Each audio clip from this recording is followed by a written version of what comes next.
Hi guys, Sanskrit digital classes bye आरती ma'am में आपका स्वागत है। आज हम आपके लिए सामान्य ज्ञान के बहुत ही इंपॉर्टेंट प्रश्नों की श्रृंखला लेकर के आए हैं जो सभी प्रश्नों के लिए, सभी प्रतियोगी परीक्षाओं के लिए आपके लिए इंपॉर्टेंट है। इससे पहले भी हम सामान्य ज्ञान के प्रश्न करा चुके हैं, उसके आगे की वीडियो हम करवा रहे हैं। चलिए हम देखते हैं सामान्य ज्ञान के इम्पॉर्टेंट क्वेश्चन। सामान्य ज्ञान के जो प्रश्न है वो सभी प्रतियोगी परीक्षाओं के लिए इंपॉर्टेंट है, ये मैंने बता दिया है। चलिए 15 प्रश्न देखते हैं। भूमि सुधारों में निम्न में से क्या शामिल है? भूमि सुधारों में से निम्न में से क्या शामिल है? तो मध्यस्थों जमींदारों का उन्मूलन शामिल है। क्या शामिल है? मध्यस्थों जमींदारों का उन्मूलन शामिल है। फिर काश्तकारी सुधार शामिल है आपका। फिर आपका भू जोत सीमा निर्धारण शामिल है। वेशी भूमि का भूमिहीन में वितरण शामिल है और आपका चकबंदी शामिल है। ये सभी आपके भूमि सुधार में शामिल है। प्रश्न ये भी आ सकता है कि क्या शामिल नहीं है, तो आपको जब ये पॉइंट पता होंगे तो आप अच्छे से इसका आंसर दे सकेंगे। फिर 16 प्रश्न, अभी इसके पहले 15 प्रश्न जो पूछा था वो भूमि सुधार के बारे में था, अब कृषि सुधार के बारे में पूछ रहा है। कृषि सुधार में क्या शामिल है? तो ई राष्ट्रीय कृषि बाजार की स्थापना शामिल है। फिर उसके बाद 17 प्रश्न, निम्न में से किस वर्ग में जिंसों के लिए न्यूनतम समर्थन मूल्य घोषित किया गया है? तो न्यूनतम समर्थन मूल्य किसके लिए? जिंसों के लिए जो घोषित किया गया है वो 7 प्रकार के अनाज के लिए घोषित किया गया है और 5 प्रकार के दलहन के लिए और 7 प्रकार के तिलहन के लिए और आपका 4 प्रकार के वाणिज्य फसलों के लिए। पहला पॉइंट इसमें है, जो पहला पॉइंट है 7 प्रकार के अनाज के लिए, दूसरा पॉइंट है आपका 5 प्रकार के दलहन के लिए, तीसरा पॉइंट है 7 प्रकार के तिलहन के लिए और चौथा पॉइंट है आपका 4 प्रकार के वाणिज्य फसलों के लिए। ये सभी न्यूनतम समर्थन मूल्य के लिए घोषित है। फिर आपका 18वां प्रश्न देखिए आप, भारत के सकल घरेलू उत्पाद, भारत के सकल घरेलू उत्पाद, और आपको पता है सकल घरेलू उत्पाद से प्रश्न जो आते हैं बहुत ही इंपॉर्टेंट होते हैं। तो सकल घरेलू उत्पाद राष्ट्रीय आय का एक माप में सर्वाधिक हिस्सा किस क्षेत्र का है? राष्ट्रीय आय का माप में सर्वाधिक हिस्सा जो सकल घरेलू उत्पाद के लिए है, जिसमें सबसे ज्यादा बड़ा हिस्सा किसका है?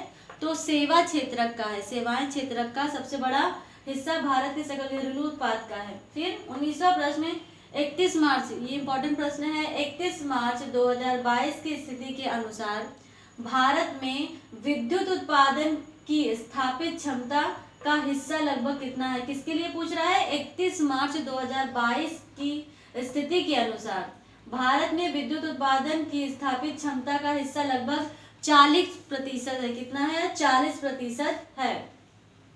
20वां प्रश्न, निम्न में से कौन सा निकाय एक परामर्शदात्री निकाय है? तो कौन सा एक परामर्शदात्री निकाय है?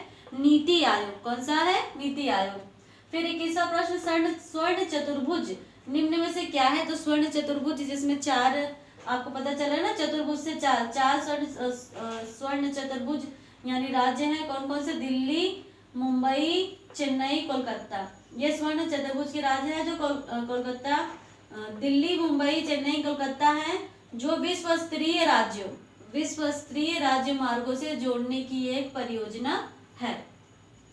फिर मौद्रिक नीति का उपकरण नहीं है, तो मौद्रिक नीति का जो उपकरण नहीं है तो कौन सा नहीं है?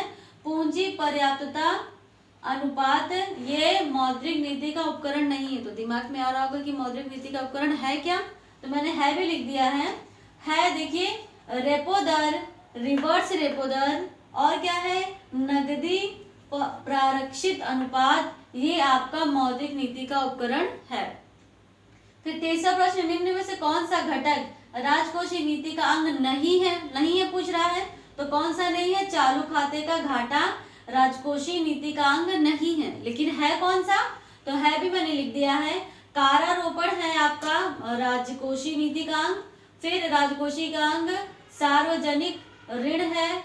फिर घाटा वित्तीयन है। ठीक है, ये आपका राजकोषीय नीति का अंग है। फिर 24वां प्रश्न, भारत में श्रम सुधार के रूप में निम्नलिखित में से कौन सी संहिता बनाई गई है? बहुत इंपॉर्टेंट प्रश्न है, श्रम सुधार के बारे में आजकल बहुत ही ज्यादा टॉपिक में है। तो भारत में श्रम सुधार के रूप में निम्नलिखित में से कौन सी संहिता बनाई गई है?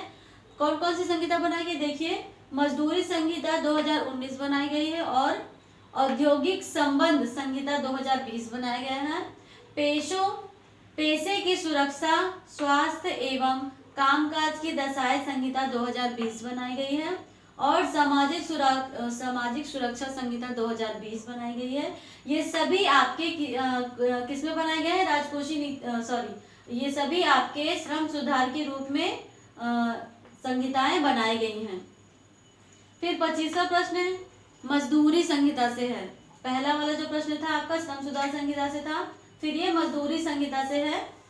तो मजदूरी संहिता 2019, मजदूरी संहिता 2019 को संसद द्वारा पारित किए जाने पर निम्न में से कौन सा श्रम अधिनियम इसमें शामिल कर लिया गया है? तो कौन सा श्रम अधिनियम इसमें शामिल कर लिया गया है? न्यूनतम मजदूरी अधिनियम 1948 शामिल कर लिया गया है। मजदूरी भुगतान अधिनियम 1936 शामिल कर लिया गया है और बोनस भुगतान अधिनियम 1965 शामिल कर लिया गया है।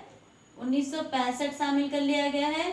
फिर समान पारिश्रमिक अधिनियम 1976 शामिल कर लिया गया। इतने सारे जो अधिनियम इंपॉर्टेंट है ये आपके मजदूरी संहिता 2019 को संसद द्वारा पारित किए जाने पर निम्न में से श्रम अधिनियम शामिल कर लिए गए हैं। फिर 26वां प्रश्न, कौन सा अधिनियम औद्योगिक संबंध संहिता 2022 में सम्मिलित नहीं है पूछ रहा है। तो कौन सा सम्मिलित नहीं है? कारखाना अधिनियम 1948 संबंधित नहीं है या सम्मिलित नहीं है। किसमें सम्मिलित नहीं है? औद्योगिक संबंध संहिता 2020 में। फिर 27वां प्रश्न, पेमेंट ऑफ ग्रेजुएटी अधिनियम। पेमेंट ऑफ ग्रेजुएटी अधिनियम अब निम्न में से किस श्रम संहिता का हिस्सा है? क्या पेमेंट ऑफ ग्रेजुएटी अधिनियम निम्न में से किस श्रम संहिता का हिस्सा है? तो सामाजिक सुरक्षा संहिता 2020 का अब हिस्सा है औद्योगिक संबंध संहिता 2020। श्रम संहिता का हिस्सा है कौन सा? सामाजिक सुरक्षा संहिता 2020। फिर 28वां प्रश्न, मेल करो, मैचिंग करना है आपको। हरित क्रांति का संबंध MS स्वामीनाथन से है, ये मैंने बताया है, ये भी सही है। श्वेत क्रांति का संबंध वर्गीस कुरियन से है, ये भी सही है। पीली क्रांति सेम पित्रोदा से संबंधित है, ये भी सही है। नीली क्रांति दुर्गेश पाल से संबंधित है, ये सही नहीं है। ठीक है। फिर किस क्षेत्र या उद्योग में विदेश प्रत्यय निवेश अनुमन्य नहीं है पूछ रहा है। अनुमन्य नहीं है तो रेलों का परिचालन किसमें, किस क्षेत्र उद्योग में? विदेशी प्रत्यय निवेश में इसका अनुमन्य नहीं है। फिर से समझ लीजिए, किस क्षेत्र या उद्योग में विदेशी प्रत्यय निवेश अनुमन्य नहीं है तो रेलों का परिचालन इसमें अनुमन्य नहीं है। 30वां और आखिरी प्रश्न, मौद्रिक नीति के एक प्रमुख उपकरण रेपो दर। मौद्रिक नीति का एक उपकरण रेपो दर का प्रमुख उपकरण रेपो दर का निर्धारण किसके द्वारा किया जाता है? तो अधिकार प्राप्त मौद्रिक नीति समिति द्वारा। अधिकार प्राप्त मौद्रिक नीति समिति द्वारा रेपो दर का निर्धारण किया जाता है।